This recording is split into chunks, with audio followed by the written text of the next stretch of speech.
جبریل امین نے گفتگو کا سلسلہ جاری رکھتے ہوئے کہا، خدا کی ہستی لامحدود ہے، اس کے مقامات بھی لامحدود ہیں۔ تمہاری دنیا میں ان مقامات کا کوئی اندازہ نہیں کیا جا سکتا۔ جو کچھ تم دنیا میں جانتے تھے وہ بہت محدود اور کم تھا۔ آج مرنے کے بعد تمہاری آنکھیں کھلی ہیں، اب تم وہ دنیا دیکھ رہے ہو جس کے کمالات کی کوئی حد نہیں۔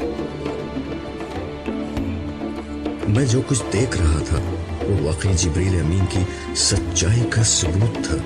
میں نے دل میں سوچا کہ اللہ کا شکر ہے کہ میں کفر و نافرمانی کے حال میں نہیں مرا، مگر نہ آنکھیں تو اس وقت بھی کھلتی مگر جو کچھ دیکھنے کو ملتا وہ بہت زیادہ برا اور بھیانک ہوتا۔ جبریل امین کی معیت میں ہم مختلف مراحل طے کرتے ہوئے حاملین عرش کے قریب پہنچے۔